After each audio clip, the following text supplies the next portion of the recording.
Cuando recibí el mensaje, ese jueves por la noche, mi corazón se detuvo por un segundo. Era Emilia, mi hija. Después de más de un año de silencio absoluto, Mamá, ¿podemos cenar el martes? Te extraño. leí esas palabras una y otra vez, con las manos temblando, incapaz de creerlo. ¿Cómo podía un solo mensaje de texto iluminar toda la oscuridad que se había instalado en mi vida desde que ella decidió que ya no merecía su amor? Pero cuando llegué a su casa, ocurrió algo inesperado. Pero antes de continuar, asegúrate de que ya estás suscrito al canal y escribe en los comentarios. ¿Desde dónde estás viendo este video? Nos encanta saber hasta dónde están llegando nuestras historias. Mi nombre es Margarita. Tengo 58 años y exactamente hace un año, mi única hija decidió sacarme de su vida. Vivía en Guadalajara, pero por temporadas viajaba a Querétaro porque allá administraba una pequeña librería. No hubo una gran pelea, ni un momento definitivo que pueda señalar como el inicio del final. Fue un alejamiento silencioso y gradual, hasta que un día las llamadas dejaron de ser respondidas y los mensajes quedaron sin leer.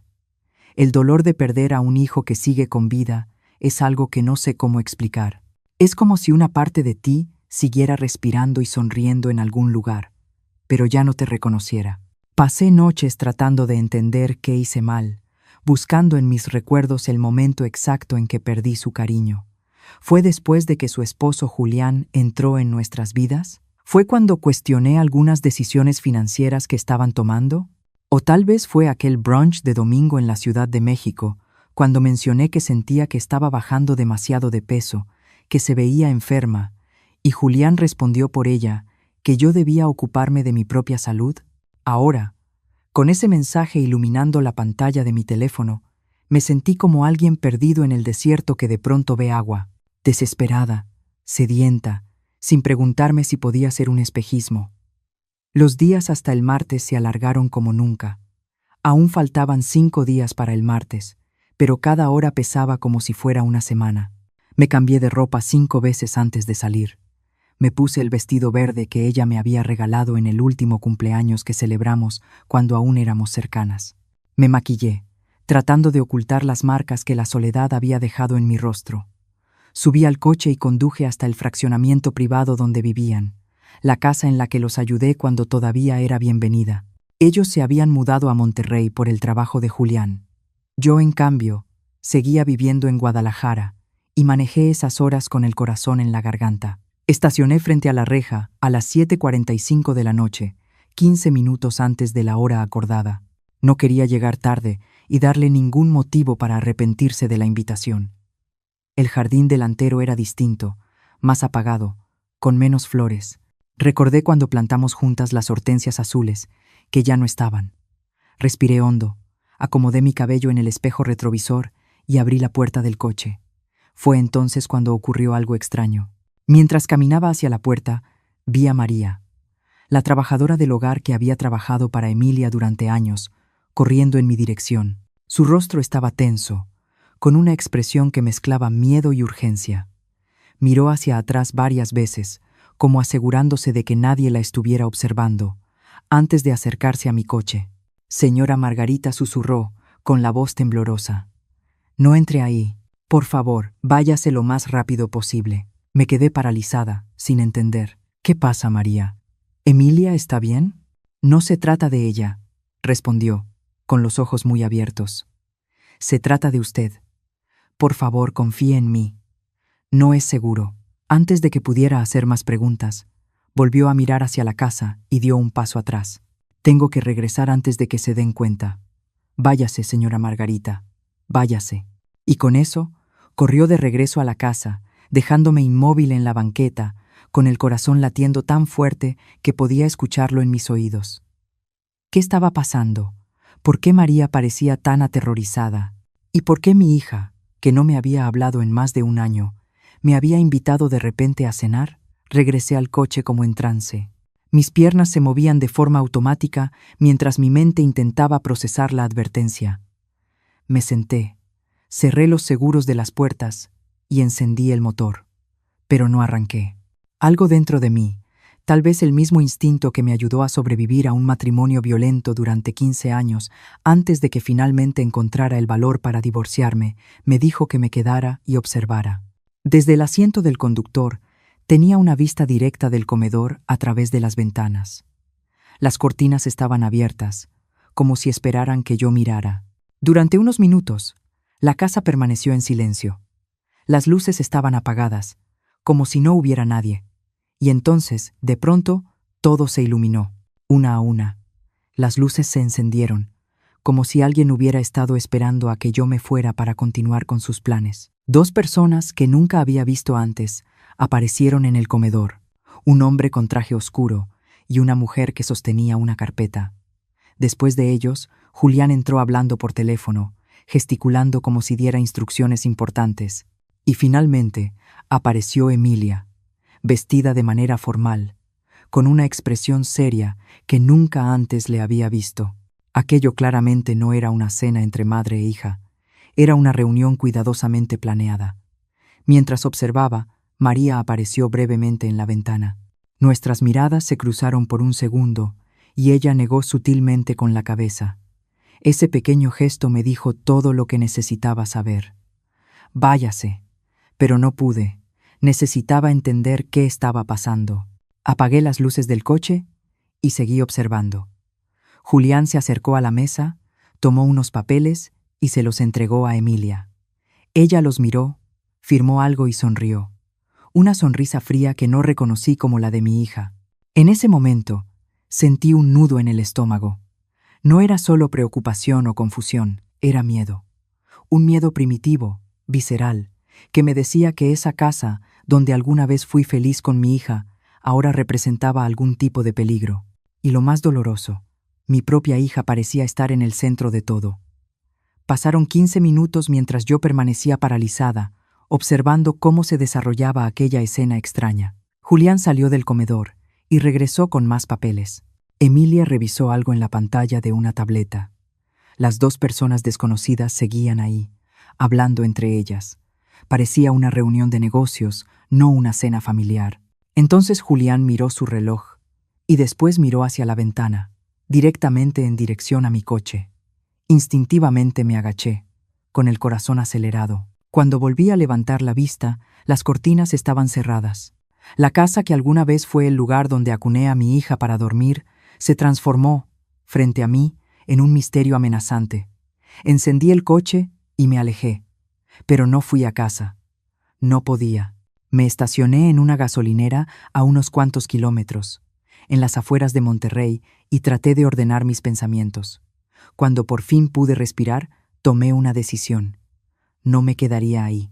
Esa misma madrugada manejé de regreso a Guadalajara, sin parar, con el cuerpo en piloto automático.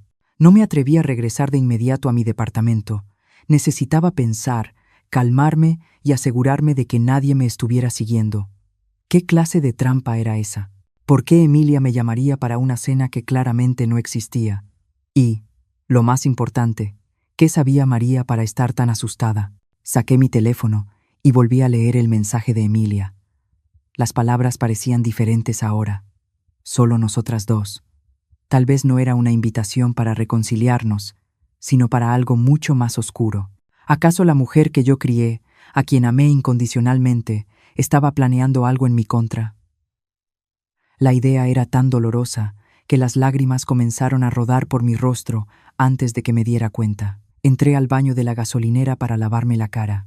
En el espejo vi a una mujer que apenas reconocía. El cabello canoso, profundas ojeras oscuras, una mirada asustada. ¿Era esta yo ahora? ¿En esto me había convertido el dolor de perder a mi hija? Me apoyé en el lavabo y respiré hondo. No podía derrumbarme. Necesitaba saber qué estaba pasando. De regreso en el coche, me di cuenta de que tenía una llamada perdida. Era de un número desconocido. Segundos después, el teléfono vibró con un mensaje. Señora Margarita, soy yo, María. Necesitamos hablar mañana al mediodía, en la cafetería de la central de autobuses de Monterrey. Es importante. No le diga a nadie. Esa noche no pude dormir.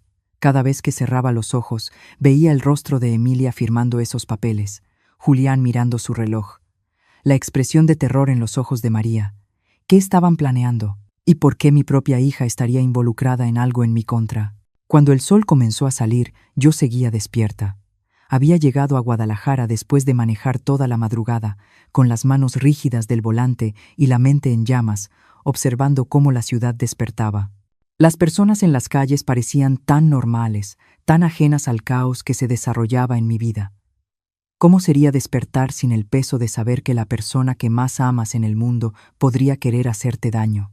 Mientras el reloj avanzaba hacia el mediodía, una determinación creció dentro de mí. Tomé el primer camión de regreso a Monterrey, no por valentía, sino porque necesitaba la verdad antes de que fuera demasiado tarde. Iría a esa cita con María y descubriría la verdad, sin importar lo dolorosa que fuera, porque la incertidumbre, me di cuenta, era aún más insoportable que cualquier verdad. La central de autobuses estaba tan concurrida como siempre, personas corriendo para alcanzar sus camiones, familias despidiéndose, jóvenes con mochilas enormes esperando su salida. Yo me sentía fuera de lugar ahí. Una mujer de mediana edad, sola, buscando respuestas a preguntas que ni siquiera sabía cómo formular. La cafetería estaba en una esquina apartada, un lugar pequeño con mesas de formica y sillas de plástico. Elegí una mesa desde donde podía ver la entrada y pedí un café que sabía que no podría beber. Tenía el estómago hecho un nudo. A las 12:10, María entró. Vestía de forma sencilla, con una chamarra oscura y una bufanda que le cubría parcialmente el rostro. Sus ojos se movían nerviosos, revisando cada rincón del lugar antes de dirigirse hacia mi mesa. «Señora Margarita», susurró ella, sentándose rápidamente. «Gracias por venir, María. Por el amor de Dios, dime qué está pasando», le supliqué, tomando sus manos temblorosas sobre la mesa. «¿Por qué me detuviste ayer? ¿Qué está planeando Emilia?». María miró a su alrededor, como si temiera que alguien nos estuviera observando, y bajó aún más la voz. «No es solo Emilia, señora Margarita, es Julián. Él controla todo». Un escalofrío me recorrió la espalda. Desde el principio, nunca confié del todo en Julián. Había algo en él, una frialdad calculadora detrás de esa sonrisa encantadora. Pero Emilia estaba tan enamorada que nunca quiso escuchar mis preocupaciones. «¿Controla cómo?», pregunté. María respiró hondo. «Desde hace meses he visto cosas extrañas en esa casa. El señor Julián aísla a Emilia. Primero fueron sus amigas, luego la familia. Usted fue la última en ser apartada, pero fue Emilia quien dejó de hablar», me dije, confundida. «No, señora Margarita. Fue él quien la convenció de que usted intentaba controlar su vida, de que no respetaba sus decisiones». Hizo una pausa y continuó. «Él lo tuerce todo. Hace que Emilia crea que todos están en su contra, que solo él la protege». María bajó la mirada, con los ojos llenos de lágrimas. «Está bajando de peso porque incluso controla lo que come. Le dice que debe mantenerse en forma, que a nadie le gustan las mujeres gordas». Sentí náuseas. Las piezas empezaban a encajar. El distanciamiento gradual, los cambios en el comportamiento de Emilia, la manera en que comenzó a repetir frases que sonaban ensayadas. «¿Y la cena de ayer?», pregunté. «¿Por qué invitarme?». María bajó aún más la voz. Escuché una conversación entre ellos. El señor Julián dijo que necesitaban su firma en unos documentos. Tragué saliva. «Algo sobre la casa que usted ayudó a comprar y unas acciones que el papá de Emilia le dejó. Cosas sobre las que usted todavía tiene cierto control. El departamento que ayudé a financiar cuando Emilia se casó seguía parcialmente a mi nombre, y las acciones que mi exesposo, el padre de Emilia, dejó cuando falleció. Yo era la administradora hasta que ella cumpliera 35 años, lo cual ocurriría en solo unos meses. ¿Querían que firmara papeles para transferirles todo?». «No solo eso», dijo María, dudando, con los ojos fijos en los míos. «Escuché al señor Julián hablando por teléfono con un hombre. Dijo, después del martes, todo será nuestro y nadie lo cuestionará. La vieja ya no estorbará». La sangre se me heló. La vieja. ¿Así se refería Julián a mí, cuando pensaba que nadie lo escuchaba?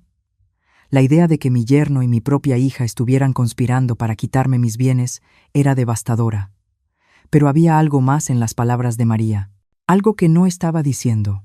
«Hay más, ¿verdad, María?». Ella asintió lentamente, y una lágrima rodó por su mejilla. Señora Margarita, creo que querían hacerle daño. Sentí que el mundo se me venía encima.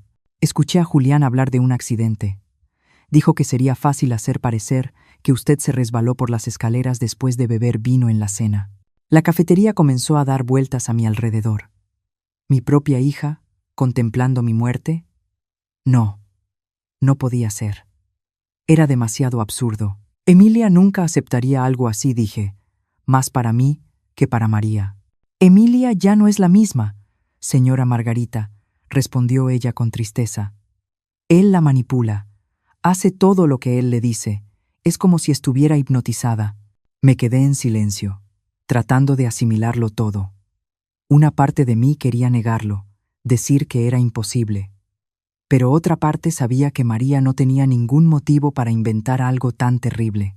¿Por qué me estás diciendo esto, María?, pregunté.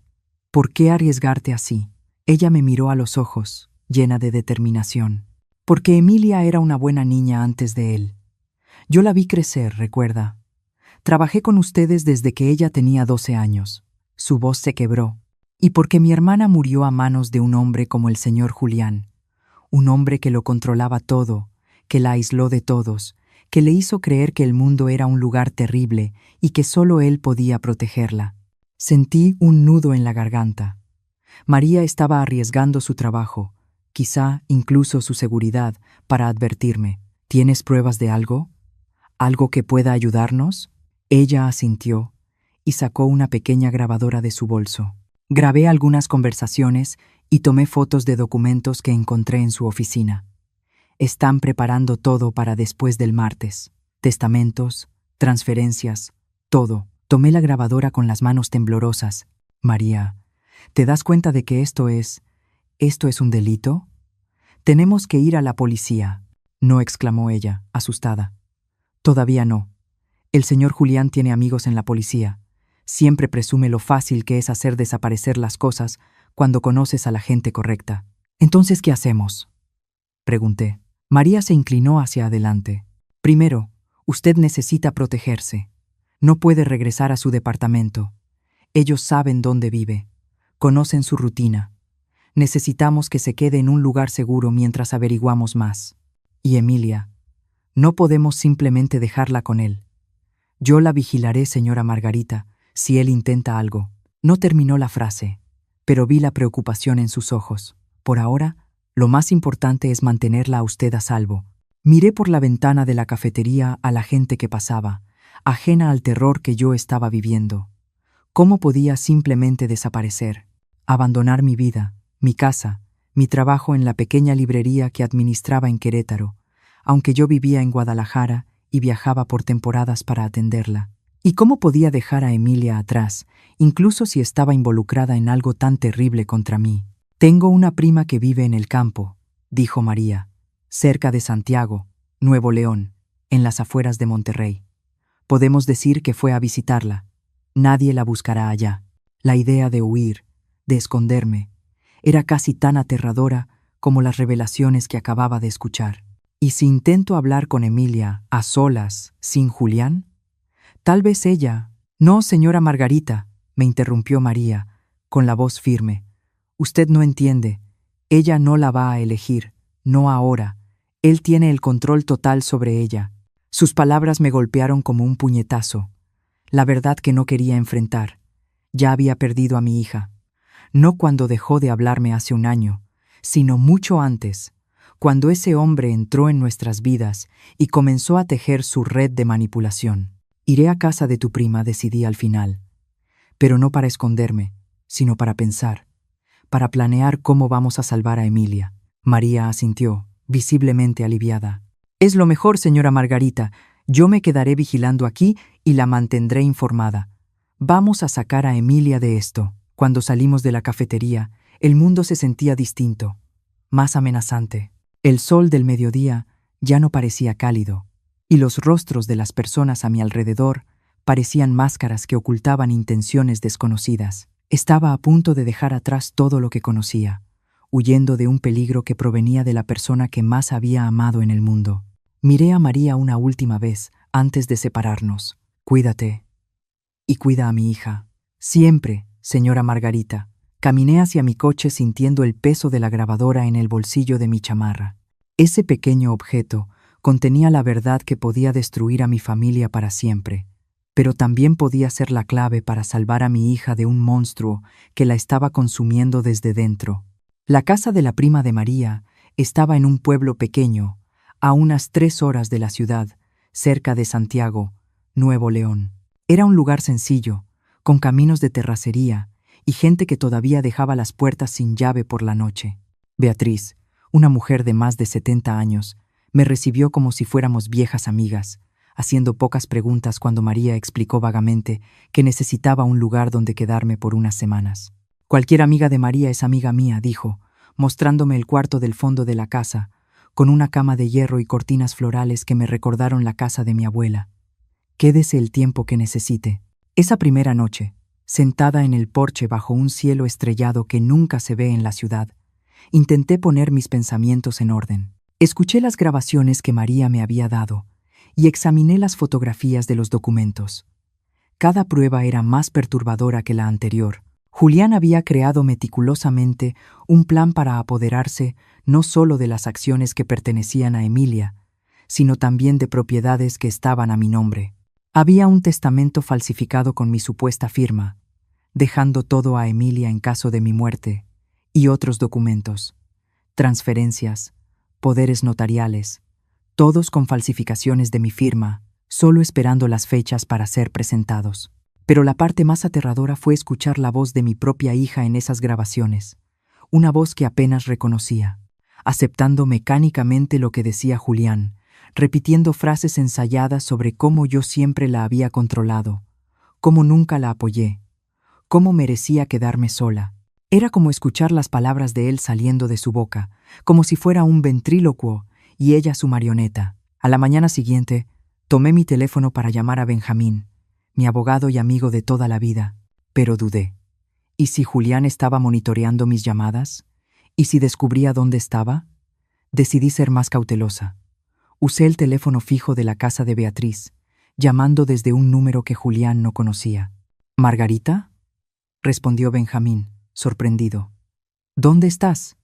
He llamado varias veces a tu celular.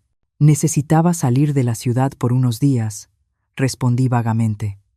Benjamín, necesito tu ayuda, pero tiene que ser con mucha discreción. Le expliqué la situación de la forma más concisa posible, sin entrar en demasiados detalles por teléfono. Benjamín escuchó en silencio, haciendo de vez en cuando preguntas directas. Esto es grave, Margarita dijo finalmente. Si tienes pruebas de lo que dices, debemos ir a las autoridades de inmediato. Todavía no respondí, recordando la advertencia de María. Julián tiene contactos. Tenemos que ser estratégicos. Entonces, ¿qué sugieres? Necesito pruebas más concretas. Algo que no pueda ser ignorado ni encubierto. Benjamín guardó silencio por unos segundos. Tengo un amigo en instancias federales, alguien fuera del círculo local. Puedo hablar con él sin mencionar nombres. Por ahora. Hazlo, acepté. Mientras tanto, necesito que hagas algo por mí. Ve a mi departamento y busca una carpeta azul en el fondo de mi closet. Hay documentos importantes ahí. ¿La llave de repuesto sigue en el mismo lugar? Sí, con la señora Rodríguez, en el departamento 302. En los días siguientes, me adapté a una rutina en casa de Beatriz. Durante el día ayudaba con las tareas para mantener la mente ocupada. Por la noche, revisaba las pruebas, tomaba notas, unía las piezas. María me enviaba mensajes cortos desde un teléfono de prepago, informándome de lo que ocurría en la casa. Julián está nervioso, pregunta por usted. Emilia parece confundida. Escuché una discusión. Él hace llamadas extrañas. Menciona un plan B. Cada mensaje aumentaba mi ansiedad. ¿Qué era ese plan B? ¿Y cómo estaba reaccionando Emilia a mi desaparición? Una parte de mí quería volver corriendo, enfrentarlos, exigir explicaciones, pero otra parte sabía que hacerlo sería un suicidio. Si de verdad estaban planeando matarme, aparecer sin un plan solo aceleraría el proceso. Al cuarto día, Benjamín me llamó. Logré hablar con mi contacto en instancias federales. Está interesado en el caso, pero necesita más detalles. Y Margarita, fui a tu departamento. El tono de su voz me alarmó. ¿Qué pasó? Alguien estuvo ahí. Todo estaba revuelto. La carpeta azul, no pude encontrarla. La sangre se me heló. Esa carpeta contenía documentos originales de las propiedades, las acciones, testamentos legítimos. Era mi seguro en caso de que algo me pasara. Están un paso adelante, murmuré. ¿Hay algo más? Hay una investigación en tu contra, continuó Benjamín. ¿Qué? ¿Qué tipo de investigación? Parece que alguien reportó irregularidades en la librería. Evasión fiscal, lavado de dinero. Es completamente absurdo, pero ya está en marcha. La estrategia de Julián se volvía clara. Si yo aparecía, sería para enfrentar cargos penales, un escándalo público que haría mucho más fácil quitarme todo lo que había construido. ¿Y Emilia? ¿Lograste hablar con ella?, pregunté. Benjamín suspiró. Lo intenté. No responde mis llamadas. Fui a su casa y el guardia de seguridad no me dejó entrar. Dijo que no estaba recibiendo visitas. La situación empeoraba más rápido de lo que imaginaba. No solo intentaban borrar mi existencia financiera, sino también mi reputación. Era una trampa perfecta. Si me mantenía escondida, lo perdería todo. Si aparecía, me arrestarían. Tenemos que actuar más rápido, decidí. Tu contacto en instancias federales puede iniciar una investigación sin alertar a la policía local, tal vez, pero necesitaría pruebas concretas. Tengo grabaciones, fotografías de documentos. ¿Eso basta para empezar? Quizá. Voy a revisarlo. Cuando colgué, me di cuenta de que Beatriz estaba en la puerta de la cocina, observándome con preocupación. Son problemas serios, ¿verdad?, preguntó, sentándose conmigo a la mesa. Asentí, sin entrar en detalles. Ella tomó mis manos entre las suyas, arrugadas por el tiempo y el trabajo. Sabes, querida, cuando yo era joven, mi esposo me golpeaba todos los días por cualquier cosa. Yo pensaba que lo merecía. Así eran las cosas. Hasta que un día golpeó a nuestro hijo. Ahí entendí que no se trataba de mí, se trataba de él, del poder que quería tener sobre nosotros. La miré, sorprendida por la confesión repentina. Lo que quiero decir, continuó, es que a veces necesitamos ver a alguien que amamos ser lastimado para entender que nosotros también estamos siendo lastimados. Mi hija está en peligro, ¿verdad?, preguntó. Sí, admití. Pero ella no lo ve, porque él no se lo permite. Así es como funcionan, dijo Beatriz. Aíslan, controlan, hacen que la persona dude de su propio juicio. Y cuando por fin despiertas, ya es demasiado tarde. ¿Cómo escapaste tú?, pregunté. El rostro de Beatriz se iluminó con una sonrisa triste. No escapé. Él murió. Le dio un infarto durante uno de sus ataques de ira. Dios tiene un sentido del humor peculiar, ¿no crees? Se levantó, acomodándose el delantal. Pero tú todavía puedes salvar a tu hija y a ti misma. Cuando se fue, me quedé pensando en sus palabras. Tal vez Beatriz tenía razón. Tal vez el problema nunca había estado entre Emilia y yo. Era Julián quien había creado esa división, alimentándola con mentiras y manipulación. Y si mi hija repetía esas frases horribles sobre mí, no era porque las creyera, sino porque él la había programado para decirlas. Esa noche recibí un mensaje de María que lo cambió todo. Está planeando llevársela. Lo escuché hablando de una casa en el extranjero. Dice, ustedes dos nunca volverán a verse. ¿Llevársela? ¿A dónde? ¿Por qué? Las preguntas daban vueltas en mi cabeza.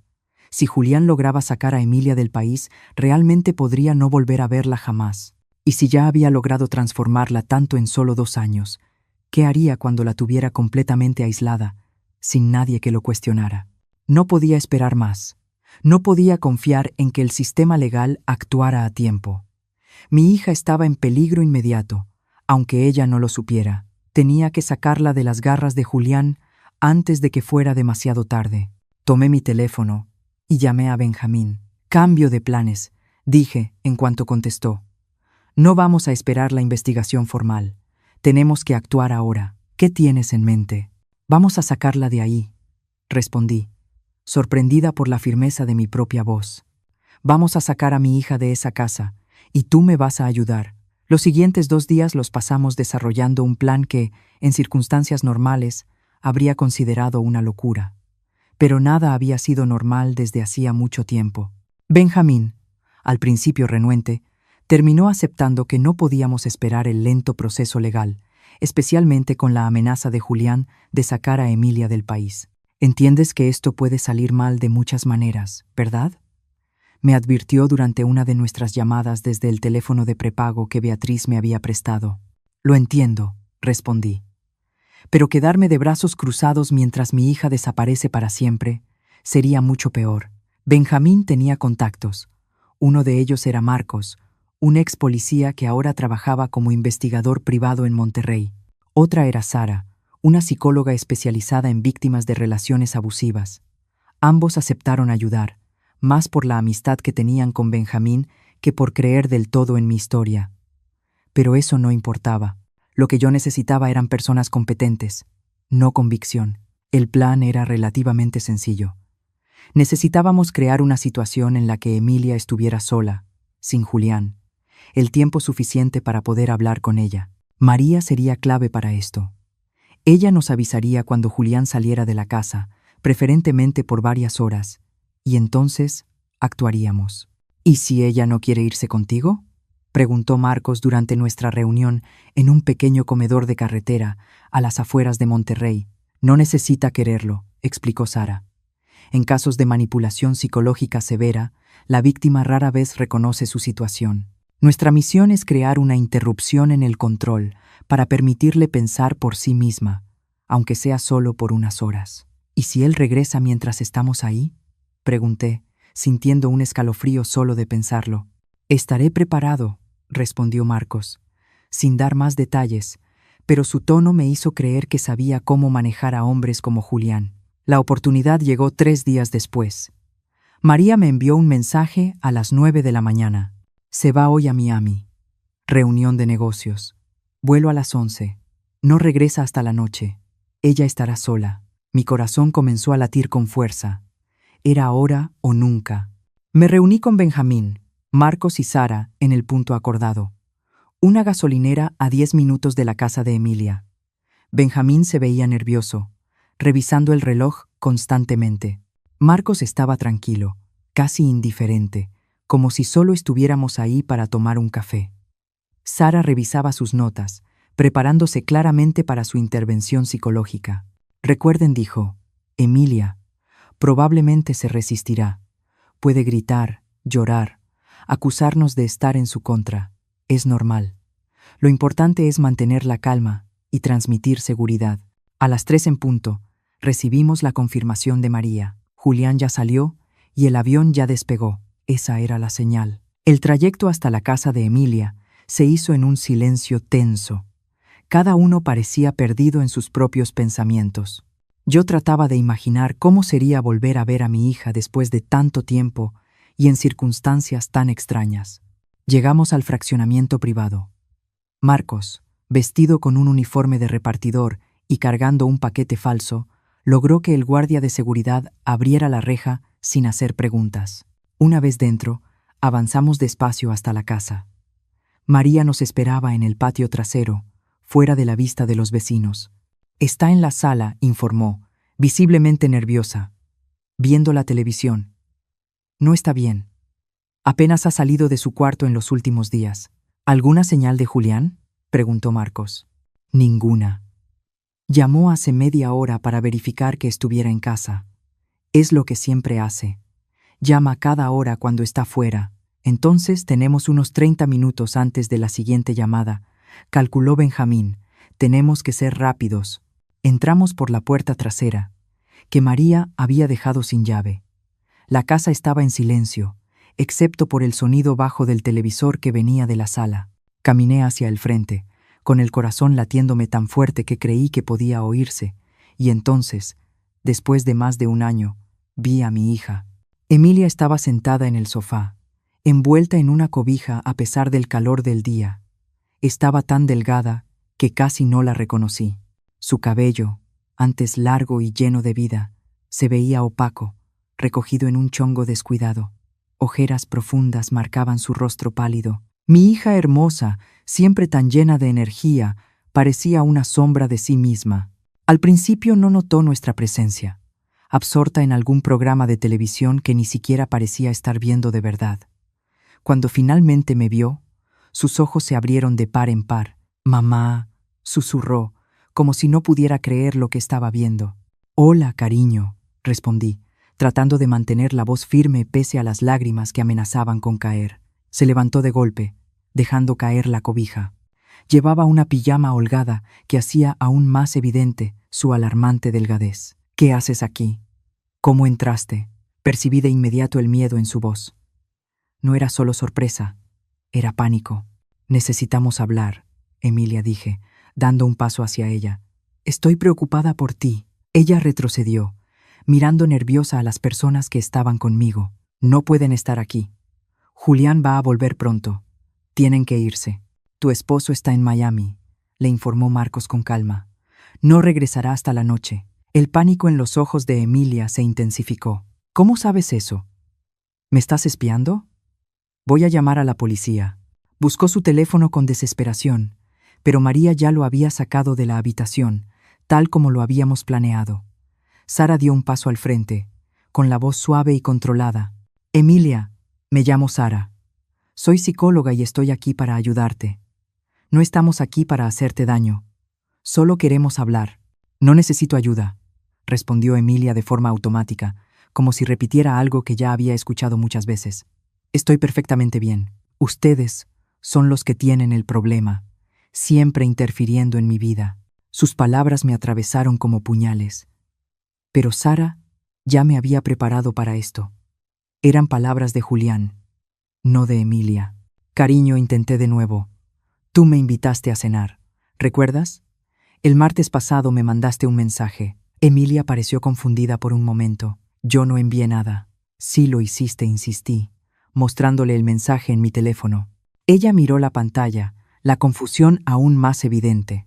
«Ese es mi número, pero yo no escribí eso. Fue Julián, ¿verdad?», pregunté con suavidad. «Tomó tu teléfono y mandó ese mensaje haciéndose pasar por ti». Emilia abrió la boca para negarlo, pero la cerró de nuevo, como si algo empezara a encajar en su mente. Él dijo que sería bueno que nos reconciliáramos, que sentía que yo estaba triste por no hablar contigo, pero después dijo que tú cancelaste, que no querías verme. Yo estuve ahí, Emilia, a la hora acordada, dije. Pero María me impidió entrar, porque escuchó a Julián planeando algo contra mí. Emilia miró a María, quien asintió en silencio. «Es verdad, hija. Lo escuché hablar de hacer que pareciera un accidente, de cómo tú heredarías todo después de que tu mamá se cayera por las escaleras». «No», murmuró Emilia, negando con la cabeza. «Él no haría eso. Me ama, me protege». «¿Te protege de qué, Emilia?», preguntó Sara, manteniendo la calma. «¿Del mundo? ¿De las personas que te aman? Mírate. ¿Eres feliz? ¿Estás sana? ¿O tienes miedo todo el tiempo?». Emilia comenzó a llorar, con los hombros temblando bajo el peso de las preguntas. Yo quería correr hacia ella, abrazarla, decirle que todo estaría bien, pero Sara había sido clara. Necesitábamos mantener distancia emocional en este primer momento. Emilia tenía que procesar. Él dice que tú no me entiendes», sollozó, «que quieres controlarme, que solo él sabe qué es lo mejor para mí». «¿Y tú crees eso?», pregunté en voz baja. «Ya no sé qué creer», admitió, de pronto agotada. «Estoy tan cansada». En ese instante me di cuenta de cuánto daño había sufrido mi hija, no solo físico, sino emocional y psicológico. Julián había destruido sistemáticamente su confianza, su sentido de la realidad, su conexión con el mundo, y yo lo había permitido, manteniéndome alejada cuando debía haber luchado más. «Emilia», dijo Sara, «no tienes que decidir nada ahora. Solo te pedimos que vengas con nosotros unas horas, a un lugar neutral, sin la influencia de Julián, para poder hablar». «Se va a enfurecer si me voy», murmuró ella, con el miedo evidente en la voz. «¿Controla a dónde vas?», preguntó Marcos, con tono profesional, aunque sus ojos mostraban indignación.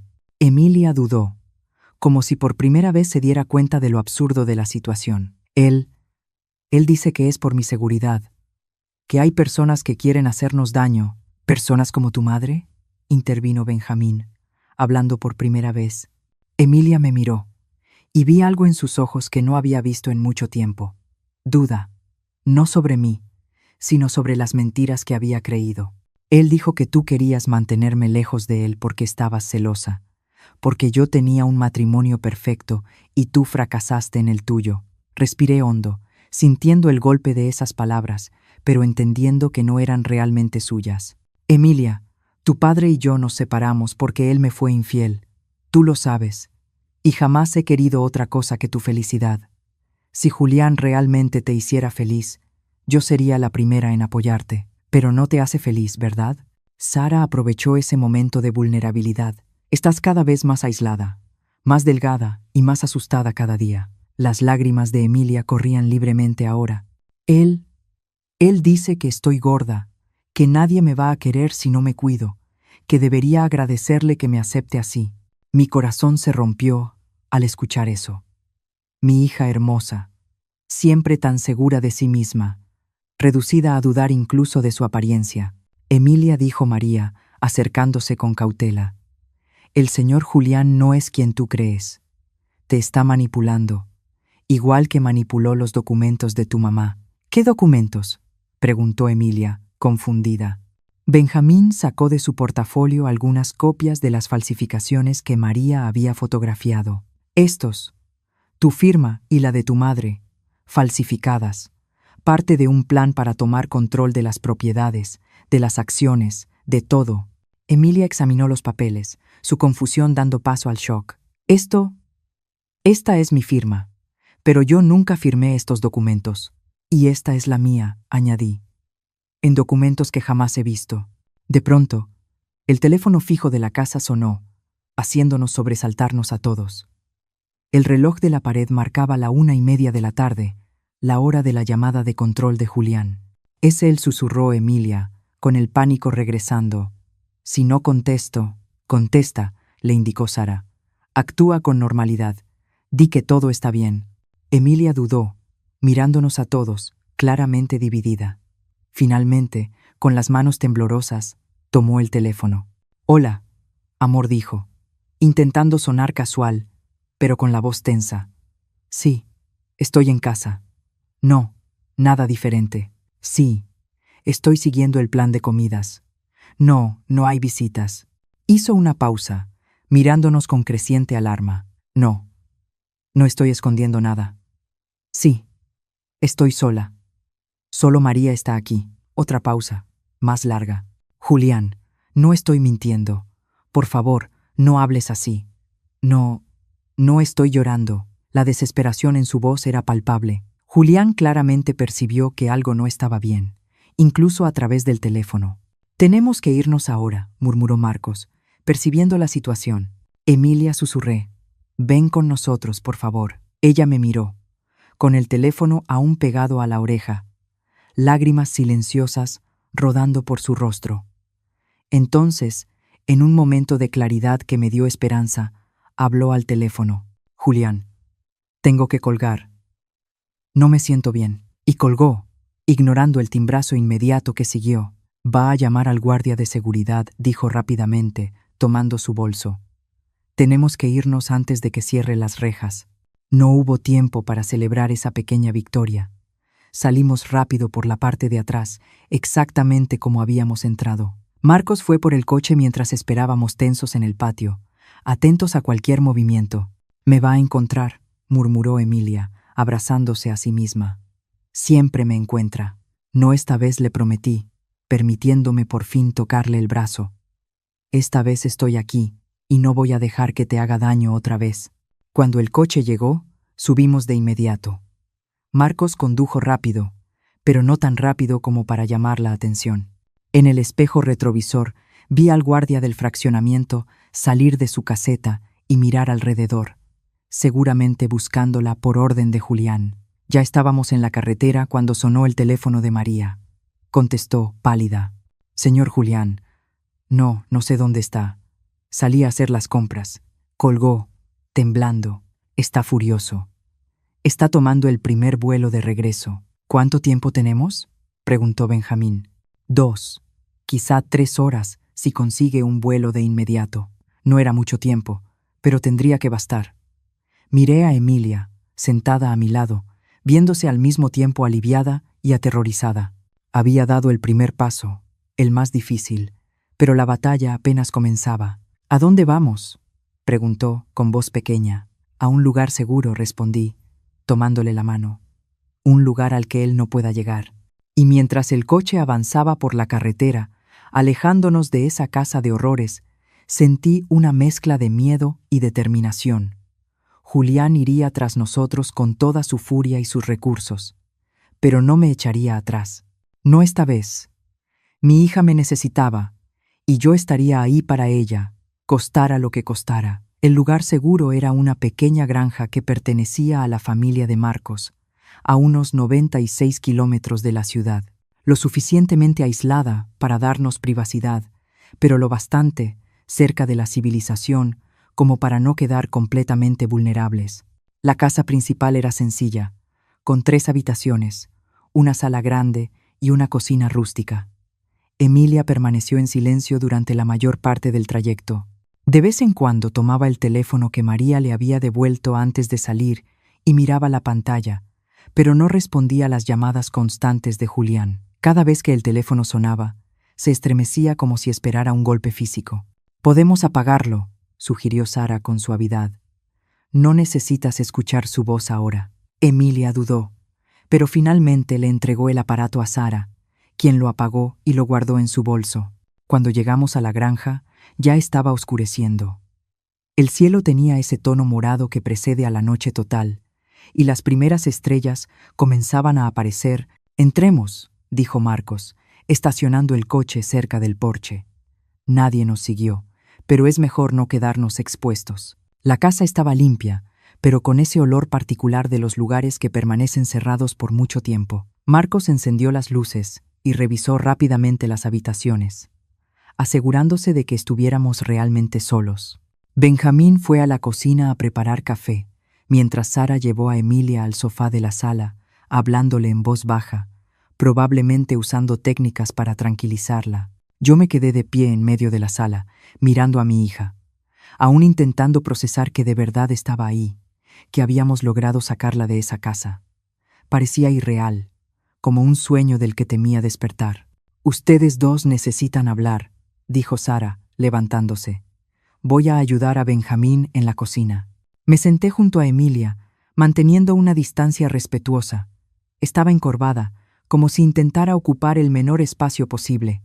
Sus manos delgadas y pálidas se retorcían nerviosas en su regazo. «¿Cómo te sientes?», pregunté, sabiendo que era una pregunta torpe, pero sin saber por dónde empezar. Se encogió de hombros, un gesto que me recordó tanto a la adolescente que alguna vez fue. «¿Confundida? ¿Asustada? No sé qué estoy haciendo aquí. Estás aquí porque una parte de ti sabe que algo no está bien», respondí con suavidad, aunque sea difícil admitirlo. Emilia levantó la vista y vi en sus ojos una mezcla de enojo, miedo y confusión. «Tú odias a Julián. Siempre lo has odiado desde el principio». «No, Emilia. Desconfié de él cuando vi cómo te estaba cambiando, cómo te alejaba de todos los que te amaban». «Él me protege», respondió automáticamente, pero su voz ya no tenía convicción. «¿De qué, cariño? ¿De quién? ¿De tu madre que solo quiere verte feliz? ¿De tus amigos a los que no ves desde hace más de un año? ¿De la vida que dejaste por él?». No respondió, pero vi cómo se le llenaban los ojos de lágrimas. «Emilia, mírate», continué, procurando no sonar acusatoria. «Estás tan delgada que apenas te reconocí. Le tienes pánico a una llamada de tu propio esposo. Vives aislada, sin amigos, sin familia. ¿Eso es protección o es una prisión?». Una lágrima se escapó y recorrió su mejilla. Él dice que es por mi bien, que yo era ingenua, que la gente quería aprovecharse de mí». «¿Y quién se aprovechó de ti, cariño?», pregunté. «Tus amigos que te llamaban todos los días hasta que dejaste de contestar. Yo, que te llamé durante meses sin respuesta. O el hombre que controla lo que comes, a dónde vas y con quién hablas». Ella se cubrió el rostro con las manos, sollozando en silencio. Yo quería abrazarla, pero sabía que debía dejarla procesar sus propias emociones. Emilia necesitaba llegar a sus propias conclusiones. ¿Cuándo fue la última vez que te sentiste verdaderamente feliz? Pregunté tras un momento. Levantó el rostro, pensativa. No lo sé. Antes, supongo. Antes de que todo se volviera tan complicado. Antes de que empezara a aislarte. Antes de que te hiciera dudar de ti misma y de todos a tu alrededor. Emilia asintió lentamente, como si admitiera algo para sí misma por primera vez. Al principio era distinto. Era atento, cariñoso, me hacía sentir especial. Así es como operan, dijo Benjamín, regresando a la sala con una charola de café. Empiezan haciéndote sentir la persona más importante del mundo. Luego, poco a poco, te van desgastando, te aíslan, hasta que dependes completamente de ellos. Emilia lo miró con curiosidad. ¿Cómo sabes eso? Benjamín colocó la charola sobre la mesa y se sentó en el sillón frente a nosotras. Mi hermana pasó por algo parecido. Nos tomó años darnos cuenta de lo que estaba ocurriendo. Para cuando finalmente logramos sacarla de esa situación, ya casi no era la persona que conocíamos. ¿Y cómo está ahora?, preguntó Emilia, con un destello de esperanza en los ojos. ¿Está mejor? No está completamente recuperada, respondió Benjamín. Dudo que alguien se recupere del todo de ese tipo de abuso. Pero volvió a vivir. Tiene amigos, trabaja, sonríe, cosas simples que antes parecían imposibles.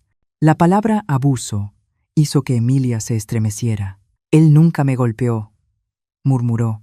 El abuso no es solo físico, explicó Sara, uniéndose a nosotras. El control, la manipulación, el aislamiento, la humillación.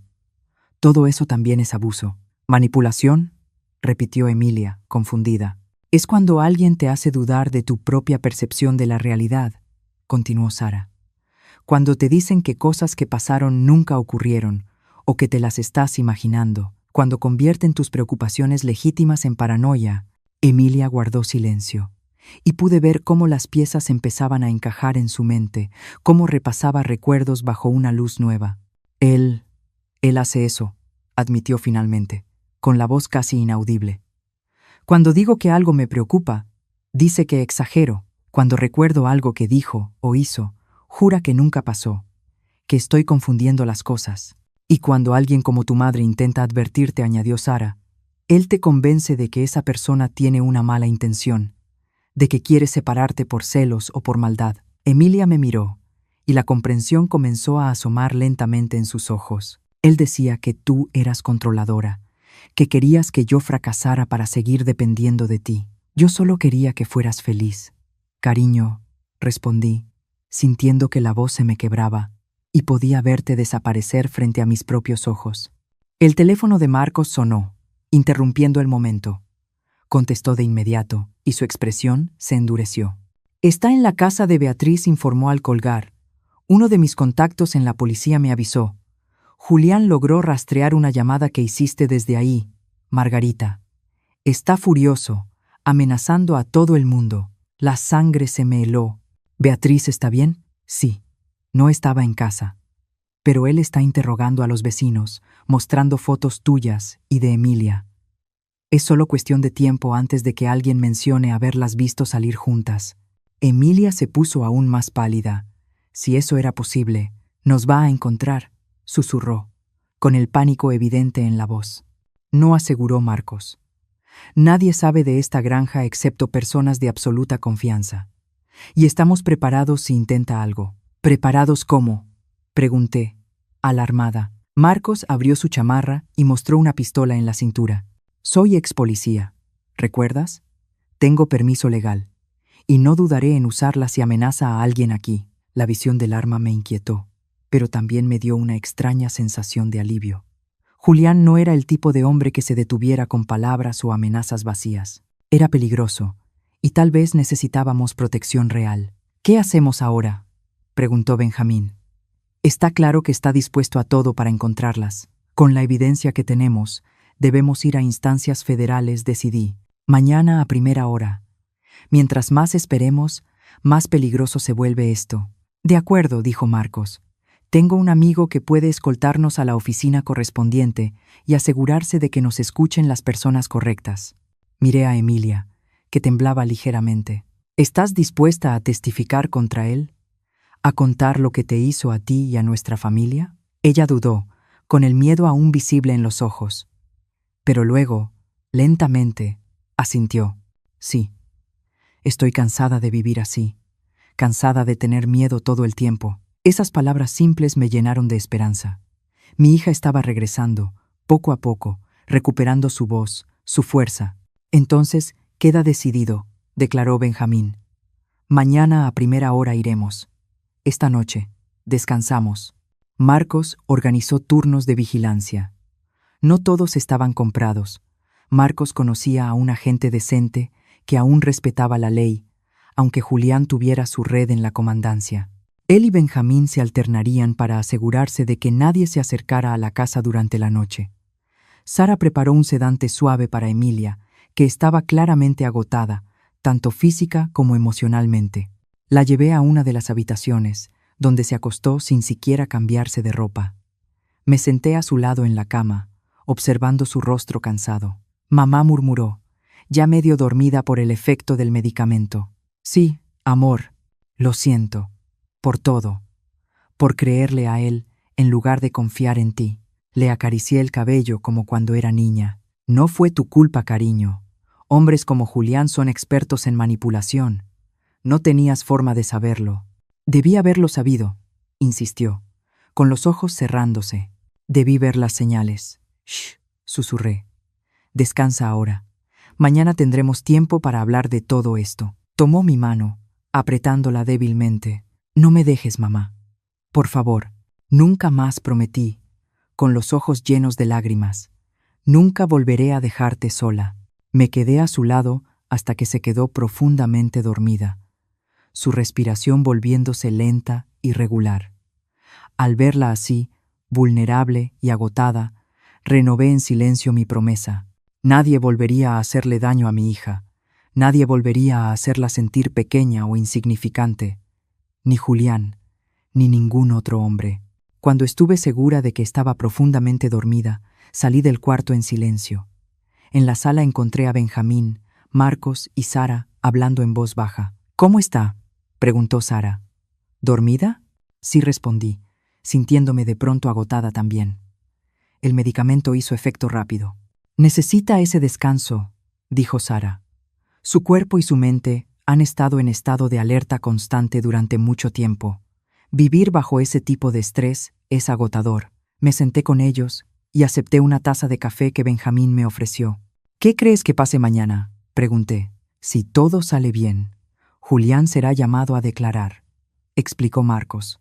Con la evidencia que tenemos, las grabaciones, los documentos falsificados, el testimonio de Emilia y de María, hay una buena posibilidad de que se emita una orden de restricción inmediata. ¿Y si no funciona?, pregunté, sintiendo que el miedo regresaba. Vamos al plan B, respondió Benjamín. Tengo contactos en otros estados. Podemos llevarlas a un lugar seguro mientras resolvemos todo por la vía legal. La idea de huir, de esconderme con Emilia en algún lugar lejano, no era ideal, pero haría cualquier cosa por mantenerla a salvo. Seguimos hablando un rato más, afinando los detalles del plan para el día siguiente, hasta que el cansancio finalmente me venció. Sara me acompañó a otra habitación, asegurándose de que yo también descansara. Fuiste muy valiente hoy, me dijo mientras me acostaba. Sacar a alguien de una relación abusiva es una de las cosas más difíciles y peligrosas que existen. Es mi hija, respondí simplemente. Haría cualquier cosa por ella. Sara sonrió con suavidad. Descansa. Mañana será un día importante. Cuando se fue, me quedé mirando el techo, tratando de ordenar mis pensamientos. Habían pasado tantas cosas en los últimos días. Mi vida se había puesto de cabeza desde aquel mensaje que recibí el jueves. Parecía que hubiera pasado una vida entera. Me dormí pensando en Emilia, en la niña sonriente que fue, y en la mujer fuerte que sabía que podía volver a ser. Soñé con días más simples, cuando éramos solo nosotras dos contra el mundo después de que su padre se fue. Días de risas en la cocina, de películas en el sofá, de confesiones a medianoche. Me desperté sobresaltada con el sonido de un vidrio rompiéndose. Por un instante estuve desorientada, sin saber dónde estaba. Luego los recuerdos regresaron de golpe. La granja, la extracción de Emilia, el plan para mañana. Me levanté de inmediato, con el corazón latiendo con fuerza. El reloj digital del buró marcaba las 3:17 de la madrugada. La casa estaba en silencio, excepto por unas voces apagadas que venían de la sala. Avancé con cuidado por el pasillo oscuro. Las voces se hicieron más claras. Una era la de Marcos, tensa y baja. La otra hizo que la sangre se me helara. Era Julián. ¿Dónde están?, exigió su voz, con una frialdad que me caló hasta los huesos. Ya te dije que no sé de qué estás hablando, respondió Marcos, con voz controlada pero firme. No me tomes por idiota, gruñó Julián. Sé que Margarita se llevó a mi esposa. Sé que la estás ayudando, y sé que están aquí. Me detuve en la esquina del pasillo, oculta entre las sombras. Desde ahí podía ver parcialmente la sala. Marcos estaba de pie, bloqueando el paso de Julián. Su mano estaba cerca de la cintura, donde yo sabía que llevaba su pistola. Julián me daba la espalda, pero su postura era agresiva, intimidante. Estás invadiendo propiedad privada, dijo Marcos, aún con calma. Te sugiero que te vayas antes de que llame a la policía. Julián soltó una risa fría y cruel. ¿La policía? ¿De verdad crees que te van a creer? Tengo amigos en la comandancia. Ellos saben que mi esposa tiene problemas psicológicos, que su madre se está aprovechando de eso para ponerla en mi contra. Mi corazón latía con fuerza. Julián ya había preparado el terreno, construyendo una historia que nos hacía quedar como los villanos. Típico de un abusador, siempre un paso adelante, siempre controlando la narrativa. No estoy solo, ¿sabes?, continuó Julián, dando un paso hacia Marcos. Tengo gente afuera. Si no me traes a Emilia ahora mismo, las cosas se van a poner muy feas. Vi cómo la mano de Marcos se movía hacia su arma. Te lo voy a pedir una vez más, dijo. Sal de esta casa. Ahora, el tiempo pareció detenerse. Sabía que estaba a punto de presenciar algo terrible. Si Julián avanzaba, Marcos sacaría el arma. Si Marcos sacaba el arma, Julián reaccionaría. Alguien podía salir herido, o algo peor. Fue entonces cuando escuché una puerta abrirse detrás de mí. Me giré y vi a Emilia salir de su habitación, con los ojos abiertos de par en par por el miedo. «Es él», susurró. Nos encontró. Antes de que pudiera detenerla, Emilia pasó junto a mí y entró en la sala. Julián lo llamó, con la voz temblorosa. Ambos hombres se giraron hacia ella. El rostro de Marcos mostró alarma, el de Julián, una mezcla de triunfo y rabia contenida. «Cariño», dijo Julián, con un tono repentinamente dulce, aunque sus ojos seguían fríos. Estaba tan preocupado por ti. Vámonos a casa, ¿sí? Extendió la mano hacia ella, pero Emilia no se movió. Permanecía de pie en medio de la sala, visiblemente temblando, pero firme. No dijo. La palabra salió como un susurro. El rostro de Julián se endureció. ¿Qué dijiste? Dije que no, repitió Emilia, un poco más fuerte esta vez. No voy a regresar contigo. Entré a la sala y me coloqué junto a Emilia. Benjamín y Sara aparecieron desde otras habitaciones, alertados por la conmoción. Ya escuchaste a mi hija, dije, mirando directamente a Julián. No se va a ir a ningún lado contigo. Julián nos miró, su mirada pasando de Emilia a mí, y luego a los demás. Por un momento pensé que iba a atacarnos. Entonces, inesperadamente, sonrió. Está bien, dijo, dando un paso atrás. Si así quieren jugar. Metió la mano en el bolsillo y sacó un teléfono. Marcó un número y habló brevemente. Aquí están. Todos. Más tarde entendería cómo lo hizo. Horas antes, Julián ya había levantado un reporte por persona desaparecida y me acusó de haber manipulado a Emilia. Antes de que cualquiera de nosotros pudiera reaccionar, luces intensas inundaron las ventanas de la sala. Faros. Varios coches. Como dije, continuó Julián, con la sonrisa ensanchándose. No vine solo. Marcos corrió hacia la ventana y miró por una rendija entre las cortinas. Carajo, murmuró. Hay al menos 3 coches ahí afuera, y ese es un auto de policía. Se me hundió el corazón. ¿Cómo nos había encontrado Julián?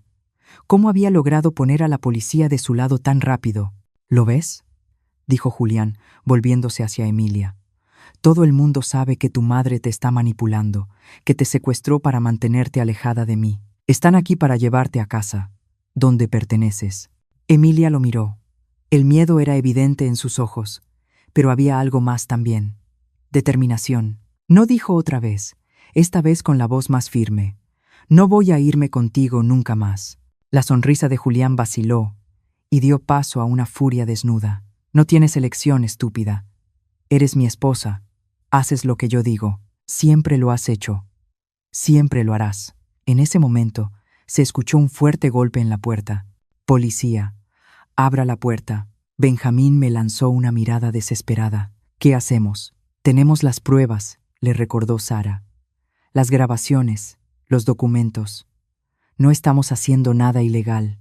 ¿Pero nos van a escuchar?, pregunté, sintiendo cómo el pánico empezaba a subir. ¿Y si Julián ya los convenció de que nosotros somos los villanos? Marcos tomó una decisión rápida. Abrimos la puerta. Si intentamos resistir, solo va a empeorar todo. Fue hacia la puerta y la abrió. Entraron 2 policías uniformados, seguidos por un hombre de traje que supusimos era un detective. ¿Qué está pasando aquí?, preguntó el detective, observando la sala. Julián adoptó de inmediato el papel del esposo preocupado. Detective Ramírez, como le expliqué en la denuncia, mi esposa desapareció ayer. Su madre la convenció de huir. Yo solo intento llevarla de regreso a casa. El detective miró a Emilia. Señora, ¿es esto cierto? Está aquí por voluntad propia. Antes de que Emilia pudiera responder, Julián intervino. No está bien, detective. Tiene antecedentes de problemas emocionales. Está confundida. La rabia me invadió. Mi hija no tiene ningún problema, exclamé. Es ese hombre quien la ha manipulado y abusado psicológicamente durante años. El detective me miró con escepticismo.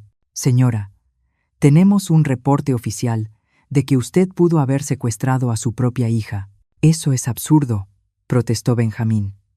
Tenemos pruebas de abuso, de manipulación, documentos falsificados, testimonios. ¿Van a creerle a él? Julián se rió, volviéndose hacia el detective. Son sus amigos. Obviamente van a decir cualquier cosa para cubrirla. La habitación se llenó de tensión, todos hablando al mismo tiempo. Los policías se miraban entre un grupo y otro, claramente confundidos, sin saber a quién creer.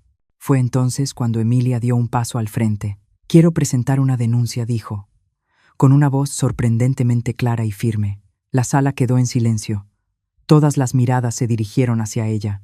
¿Una denuncia por qué, señorita?, preguntó el detective. Abuso psicológico y emocional, respondió Emilia. Falsificación de documentos, intento de fraude, quizá incluso intento de homicidio. Estás delirando, siseó Julián.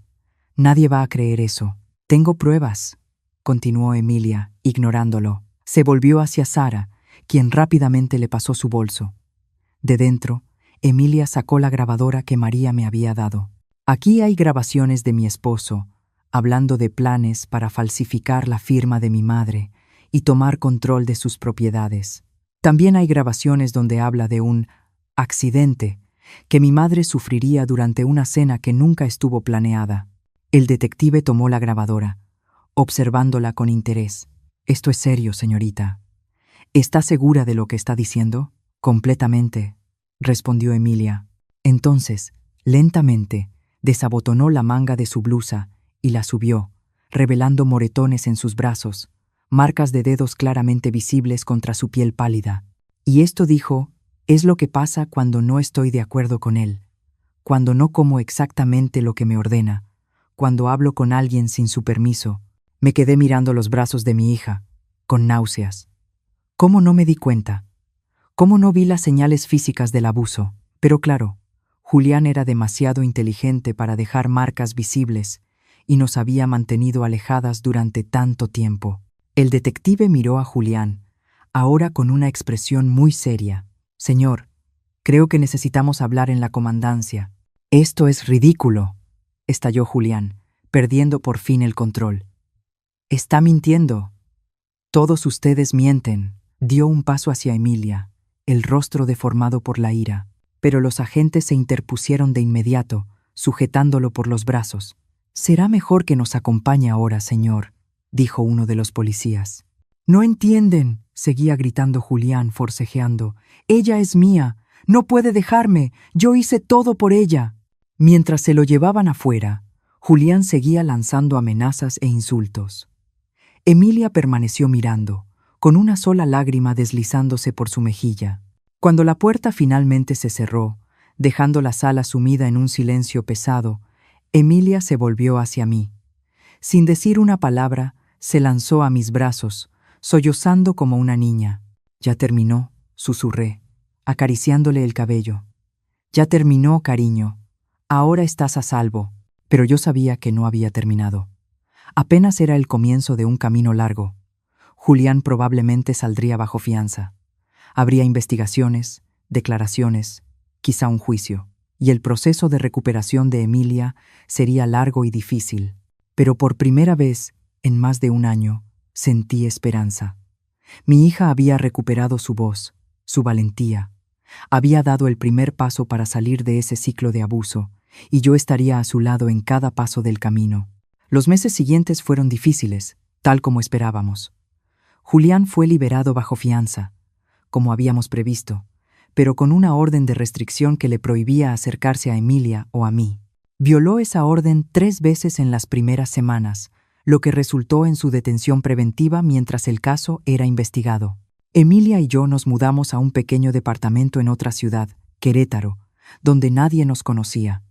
Empezar de nuevo no fue fácil, pero era necesario. Cada día veía pequeñas señales de que mi hija estaba regresando a la persona que era antes de que Julián entrara en nuestras vidas. Las primeras semanas fueron las más difíciles. Emilia alternaba entre momentos de claridad y fortaleza y periodos de profunda duda, en los que incluso se preguntaba si había hecho lo correcto al dejar a Julián. «¿Y si él tiene razón?», murmuró una noche, sentada en el balcón de nuestro nuevo departamento, mirando las estrellas. «¿Y si no puedo vivir sin él?». «Viviste sin él durante 25 años antes de conocerlo», respondí con suavidad. «Y eras una persona increíblemente independiente, llena de sueños y planes». «Ya no recuerdo a esa persona», admitió, con la voz apenas audible. «Yo sí la recuerdo», dije, tomando su mano, «y voy a ayudarte a encontrarla otra vez». Emilia comenzó terapia con Sara, quien se ofreció a atenderla sin cobrar hasta que estuviéramos estables económicamente. En las sesiones, fue desenterrando poco a poco las capas de manipulación y abuso que Julián había construido a su alrededor. Con cada revelación, mi corazón se rompía un poco más. Cómo controlaba lo que comía, insistiendo en que estaba gorda cuando en realidad estaba peligrosamente delgada. Cómo revisaba su teléfono a diario, borrando mensajes de amigos y familiares, a veces incluso respondiendo por ella para alejar a la gente. Cómo la convenció gradualmente de que yo era tóxica, controladora y celosa de su felicidad. «Le creí», me dijo un día, llorando en mis brazos. «Le creí cuando decía que tú querías separarnos porque estabas celosa.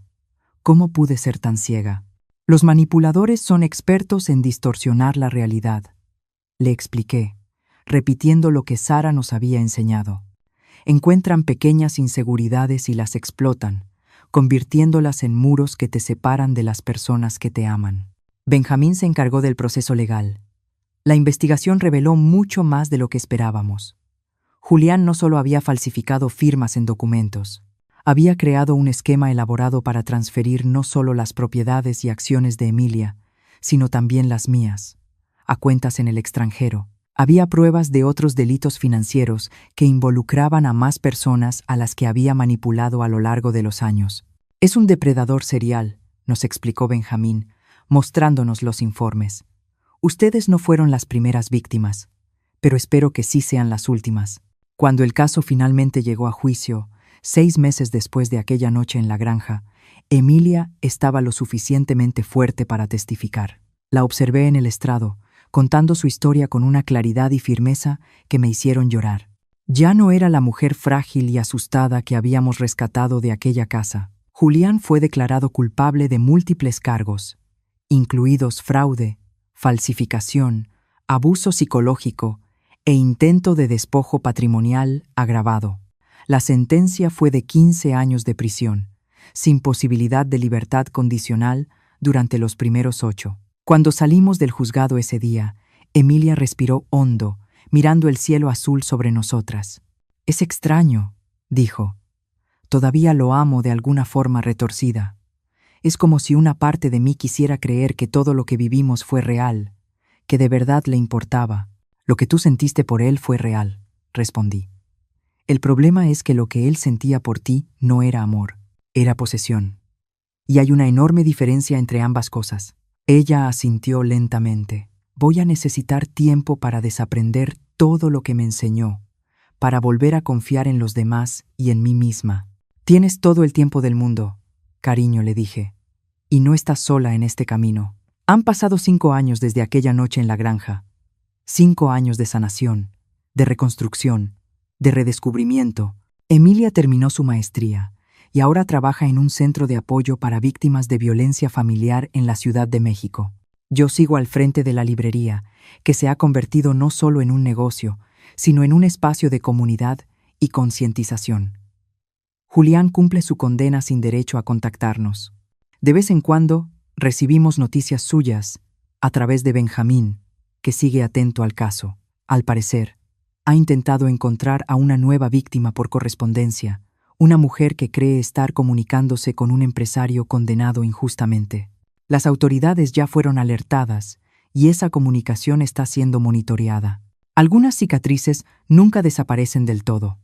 Hay momentos en los que Emilia se sobresalta con un ruido repentino, o cuando su mirada se pierde porque algo le recuerda a aquellos años. Hay noches en las que yo todavía tengo pesadillas pensando en lo que pudo haber pasado si no hubiéramos actuado a tiempo. Pero también hay momentos de pura alegría, de libertad, de paz, como hoy, un domingo por la tarde, mientras recibimos amigos para una carne asada en el patio del pequeño casa adosada que compramos juntas. Emilia sonríe, conversa animadamente con un grupo, su confianza restaurada, su belleza interior visible otra vez para todos. María también está aquí. Dejó su trabajo en la casa de Julián, que fue vendida para pagar indemnizaciones, y ahora trabaja con nosotras en la librería. Ella y Emilia desarrollaron una amistad fuerte, unidas por la experiencia compartida. Benjamín, Marcos y Sara se convirtieron en parte de nuestra familia elegida. Nos reunimos con frecuencia, no solo para recordar el pasado, sino para celebrar el presente y planear el futuro. Mientras observo esta escena, a mi hija feliz, rodeada de personas que de verdad se preocupan por ella, siento una profunda gratitud, no solo por haber sobrevivido, sino por haber aprendido a vivir de nuevo, a vivir de verdad.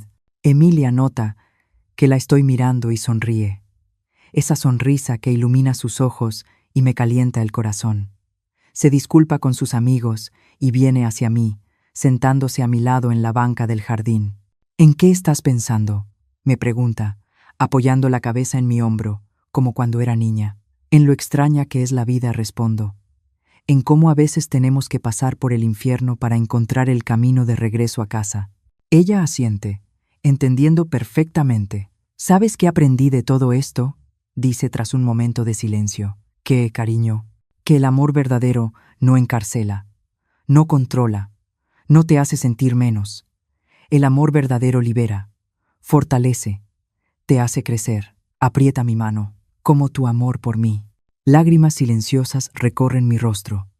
Hace 5 años, yo estaba desesperada, sentada en mi coche, mirando a mi hija a través de una ventana, tratando de entender cómo habíamos llegado a ese punto. Hoy ella está aquí, a mi lado, libre de las cadenas invisibles que la sujetaban, y yo estoy aquí, siendo testigo del milagro de su recuperación, sabiendo que no importa cuán oscura sea la noche. Siempre existe una oportunidad para empezar de nuevo cuando llega el amanecer. «Mamá», dice Emilia, interrumpiendo mis pensamientos. «Gracias por nunca rendirte conmigo». Le beso la frente con suavidad. Eso es lo que hacen las madres, cariño. Nunca se rinden. Y mientras el sol comienza a ponerse en el horizonte, bañando con tonos dorados nuestro pequeño patio, y a las personas que amamos, sé que por fin estamos en casa. No en un lugar físico, sino en ese espacio seguro que hemos creado la una para la otra, donde el amor es genuino, el respeto es mutuo, y la libertad se valora por encima de todo. Algunas historias no tienen finales felices. La nuestra estuvo a punto de convertirse en una de ellas, pero gracias al valor, la perseverancia y al amor verdadero, ese que respeta, que fortalece, que libera, logramos reescribir nuestro destino. Y ese es el mensaje que compartimos con todas las Emilias y Margaritas que encontramos en el camino. Nunca es demasiado tarde para reescribir tu historia. Nunca es demasiado tarde para escapar de las sombras y caminar hacia la luz. Nunca es demasiado tarde para volver a casa. Ahora, tengo curiosidad por ti, que escuchas mi historia. ¿Qué harías si estuvieras en mi lugar? ¿Has pasado por algo parecido? Déjalo en los comentarios. Gracias de corazón por escuchar esta historia hasta este último momento. Y mientras tanto, en la pantalla final te dejo otras 2 historias favoritas del canal que, sin duda, te van a sorprender. Gracias por quedarte hasta el final.